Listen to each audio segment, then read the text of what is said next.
RK4 and Fox 16. This is a special report. Here's Mitch McCoy. And good day to you. I'm Mitch McCoy alongside Jay Burr. He's standing by at the Arkansas State Capitol. The House Speaker just held a news conference a few moments ago. The House Speaker saying that he sees no legislative options to overturn the state's mask mandate. Jay, it has been a very dramatic day at Arkansas's Capitol. Before we roll the news conference, walk us through what the big pointers are.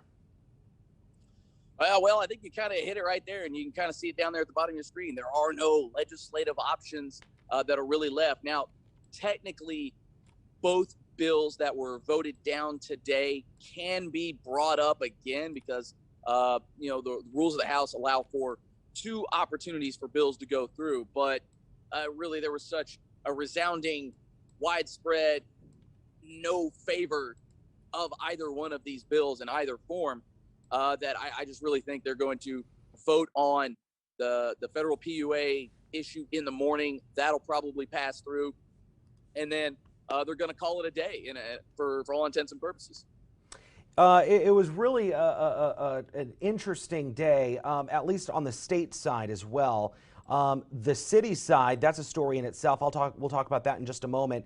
But first, Jay, let's talk about this statement that Governor Asa Hutchinson just released a few moments ago. You know this statement. I'm also shocked by it. Well, honestly, I'm not shocked. I read the mayor thing, and that's our next topic of conversation. But long story short, the governor coming out saying he is disappointed with this committee of the House. Yeah, and I think a lot of people sort of pointing to Marion. He actually mentions them there in the statement that they were kind of the guinea pig as to what to possibly expect in schools going forward. Now again, and a lot of people even emphasized in here, it may not necessarily happen that way in a lot of school districts. In some of your more rural school districts, they could very well have a case or two, but they might be able to just get through it, no problems. But likely in your more urban areas, because Marion, not necessarily one of the biggest school districts there are in the state, but you look at anything up there in Northwest Arkansas, most school districts around here in Central Arkansas, fairly urban areas, and there are going to be a lot of folks packed in there. And the interesting thing that came from the superintendent of Marion was, I think the fact was they only had about, and if I don't remember the numbers exactly, but I want to say it was about 43 positive cases, and they were up to almost 850 folks put into quarantine. Now, those cases are between staff and students, but the way that they're doing the quarantining, I mean, it's knocked out a huge portion of their student body. This is K through 12, mind you, and also some of their staff. So, you take that for what it's worth, and you also kind of get in there to where, he says it's a conservative, reasonable, and compassionate to allow for districts to be able to make that call. And that's really been kind of one of the major talking points, and maybe not so much those types of things verbatim, but we've heard a lot of people, touting parent choice and things like that. And then also too, local control. But you kind of look at it and it's like, how much more local can it get than the parents themselves? But at the same time, you heard the analogy of this is why we don't allow teachers to say smoke in classrooms, because that might be their personal choice. But at what point does someone's personal choice affect somebody else's health? And I mean, a lot of different arguments brought up, but it just seems like that the issue has been politicized quite a bit to where this bill really didn't have a chance from the start. And we even heard Jason Rapert on one of the talk radio stations really just even a few minutes ago, kind of saying that he's disappointed that this was even brought up, because a lot of times for special sessions, you make sure you've got the votes there before you bring that to the table. So, I mean, it's a lot of interesting things and processes and arguments that have come out of this whole debate. Before we roll this news conference, again, the Speaker of the House just held a news conference. It was basically him saying that he does not see any legislative actions or options to overturn the mask ban, specifically involving schools. And Jay, there was a question I asked, and going to Senator Rapert's point, why call the special session if there was no chance here? I asked the Speaker of the House something like that, meaning that there's a lot of people out there, including right here on Facebook that I'm watching, who will say this was a complete waste of time. Were you shocked by the Speaker's response saying that, he didn't think it was a waste of time? We came here, we had our conversations, we, did what we had to do to make sure that voices were heard. At the end of the day, as of right now, the votes aren't there. Were you surprised by that answer? Is that a politically correct answer here? Yeah, no, that's exactly what it was. I mean, he tiptoed around the issue. And I know we kind of normally don't inject our thoughts into this, but I mean, really, the governor had to know that this was not going to pass. And it almost does feel like there's some political gamesmanship going on here, because now the governor could say, well, hey, I tried. Well, did you really try? I mean, we knew this was going to be dead in the water. We knew the votes weren't going to be there. And even with some of the things that Representative Mayberry brought to the table, which a lot of people may have been like, okay, that seems amenable to put a cap on the number of days in which a school board can put a mask mandate into order before they have to revisit the issue. That way, it's not just an indefinite mask mandate, which was a lot of problems that people had. So they put a cap at 21 days, also put a threshold with where cases had to be at a certain level for school boards to even bring the issue up. So you would have thought that some of those things could have been amenable. I believe in testimony yesterday, only 100 school districts of the roughly 282 in the state would have even qualified to be able to bring up a mask mandate. And of those, only 12 were at really, really high levels here. So, and that's not to say that all 100 districts would have put in a mask mandate. So it's just one of those things where you hate to call it a waste of time, because he did say that they were able to listen to the people of Arkansas. They were able to take in testimony. But I guarantee you, a lot of people have gotten a lot of emails, a lot of phone calls, a lot of text messages on this issue prior to people coming up here. But it is a little different to do it in an official capacity. And now you've got people on record saying what they did.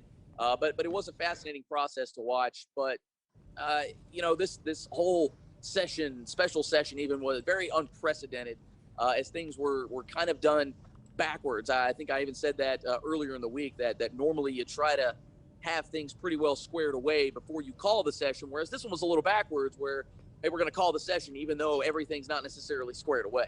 Jay, I want to let you go here. We're getting word that the governor, which I don't think we can carry this live, the governor is about to be live on CNN, and that will be the governor's first on-camera interview since the special session ended day 2 of their meetings here. So I'm going to let you go so you can start listening in on that.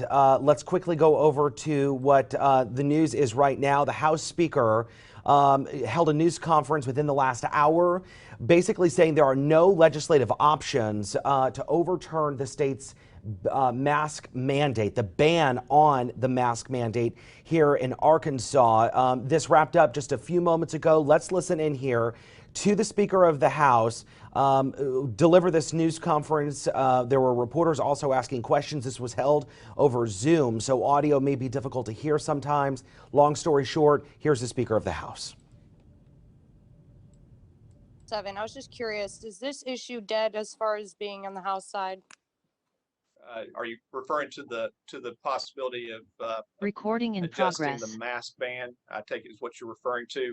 Yes. I would say at this point, I don't see really any other options at this point as far as any other piece of legislation.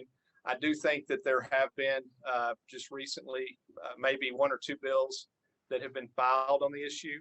But what I've expressed to sponsors and other members that have come to me today related to this is that really, I mean, in terms of where we're at in the special session, we're out of time. Always leave all the options on the table. If there was a strong consensus, I just saw it. If there was a strong consensus that developed, then certainly I would be open to that. But right now, I don't see that. And so, I anticipate that, or what we're working towards is adjourning tomorrow morning. Mr. Speaker, has there been a discussion about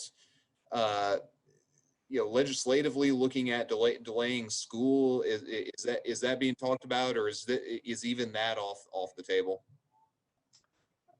That is being talked about among members. I wouldn't say that it's being discussed in terms of a piece of legislation, but I think you've seen members mention that maybe in committee meetings or on social media. So, I mean, there has been that issue raised among members, just as I'm sure some of those same thoughts and ideas have been raised among the general public as well. But there's, at this point, to my knowledge, there's nothing officially in the works that I've been made aware of. It's just been more of just informal conversation among members and others. Would a move like that even require legislation, or would the governor have that power anyways under his emergency powers if he wanted to delay Star School? Honestly, I'm not sure. I haven't studied that particular issue, and I want to be clear that's just. I'm sure you've seen comments on social media. That conversation has not been anything in any kind of official capacity. Certainly, the plan is, and I think what everybody is working towards at this point is school starting, on schedule, as has always been the plan. Mr. Speaker, with no real changes coming out of this special session, what do you tell parents of kids who think that their child is not going to be safe if they're under 12 going to school? What has the legislature accomplished for them? Well, what I would tell all parents, which I'll remind everybody, I'm a parent myself. I would certainly say that each of us as parents, we have the great responsibility of making decisions as to what's in the best interest of our children, and that I would encourage parents to evaluate all their options if they have concerns about the environment in which their children will be learning, or if there's other decisions that they feel like they need to make from a public health standpoint. But I think that one of the things I would want to remind the public is that we've had in the House Public Health Committee, we've had hours and hours of testimony and heard all different viewpoints on this issue. It's not an easy issue. There are obviously very strong opinions. It's very, very strong, passionate positions on this particular issue. It's very difficult, and I know that each of us as legislators want what's in the best interest of our children. But again, I encourage parents, just as I would whether we're in the midst of a COVID pandemic or otherwise, that as a parent, you're always having to evaluate what's in the best interest of your children. And there are other options that potentially are on the table that present themselves. I mean, some have the option of virtual learning. Some may choose to go a homeschool route. Some may choose to utilize other even private institutions that may have a different view on the masking issue. And I would say that there are ongoing discussions as to other things that we can do at the state level to provide masking options for students in terms of if they again voluntarily want to wear a mask. I know we've seen other states that have looked at making available masks that do a better job of protecting the individual students. And then we're also working on making some testing available through the Department of Health. I know they're working on a proposal to bring back to the Legislative Council. So I just encourage parents, as in any time, to just make decisions that they feel are in the best interest of their students and their families. Mr. Speaker, it's Mitch at Channel 4. The mayor of Little Rock just a few moments ago or a couple hours ago imposed a mask mandate in public places, appearing to defy state law with that. Your reaction to the mayor imposing that mask mandate in public spaces? Well, I took a quick look at it. I have not had the opportunity to really fully study the entirety of it. It appeared to me that maybe it may, in terms of the mandate, be limited to property that's owned by the city of Little Rock or operated by the city of Little Rock. But I know that it's out there. I haven't had an opportunity really to study that issue. I do know that the law is, will be in front of a judge tomorrow. I think it just reflects the fact that there are differing positions on this issue, and we'll just have to work through how that plays out, both from a judicial standpoint and otherwise. Do you have concerns that other cities might also follow suit? Maybe not just cities, but also schools, if this mask mandate continues in Little Rock? Well, I think that you always hope that anytime a law is passed, you hope that it is followed to the letter. I know, but I also understand that there's differing positions on it. But I think it also reflects that some of the debate and discussion that we've heard, and some of the concern that's been raised, is that some have said, well, we're wanting to look at a limited availability of masks in schools. Some of the concerns that those that are opposed to even making some slight changes to the mask ban is that they feel that it will lead to further, more wide-ranging alterations or further, more wide-ranging mandates. And so I think that all of this just reflects that we're in challenging times, that there are different views and different opinions on this issue, and hence the hours and hours of debate here in the House Public Health Committee. I think that with the fact that the law has been challenged, it is in front of a judge, will be heard tomorrow, is my understanding, at least with regard to a temporary injunction. And that's the way things are handled in our system. That's part of the checks and balances that are built into our Constitution. And so we'll just have to see how this plays out over the coming days and weeks. What I can say is that we have spent considerable time here in the special session. One of the things that I've told my members here on the House end, even with regardless of how people feel about the mask ban or whether we should adjust it or whether we should repeal it or any of the other things, what I do know and what I've said throughout is the governor can call us into session whenever he wants. And he did that. And it's our job as a legislature to answer the call, to debate. It may be that people's positions aren't changed. It may be that nothing necessarily comes out of that, although we're going to at least have one bill that I believe will be passed.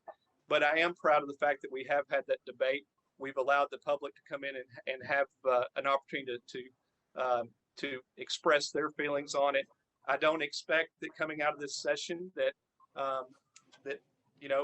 everybody will be happy. It is probably one of the most challenging issues that in my 11 years in the legislature, one of the most challenging issues that we've taken up. And there, regardless of whether you're talking to school boards, superintendents, parents, doctors, across the board, there is a wide range of opinions on the issue. And I think that that's what you see reflected in the amount of debate that took place. Speaker, this is Rachel from the Democrat Gazette. Do you think as this pandemic continues, do you think there's a number of child deaths or mortality rate number that could be reached for the legislature to be willing to continue this issue another time? Consider this issue? Well, I think that as we've worked through the COVID-19 pandemic now, going back to March of last year, I know that, day in and day out from a leadership perspective, we've monitored what is going on, and we're continuing to monitor what is going on and what those numbers look like. And so, I can't say that as to every member, but I certainly believe that each and every day that passes, the conditions that we're experiencing here in the state of Arkansas and where things stand with the virus and where things stand with regard to education, among any other aspect of our life, all of that undoubtedly will be something that members will consider and think about in the days and weeks ahead. Again, we realize that in adjourning the session that with regard to dealing with some of these issues, that likely the opportunity from a legislative standpoint for us to really address that would have to be by way of special session. But I do think as with whether it's this issue or any other issue, time does have a way of sometimes having an impact on people's views of the situation. And so, I think that we'll continue to monitor and pay attention to what's going on and listen to our constituents. Speaker, I have a quick question, Maureen here again. Some of these resolutions to extend the session, to obviously potentially take up other bills, do you see that going anywhere? Is there a 2/3 agreement on this, or? There is no agreement on that. My position has been that I'm not in favor of extending the session.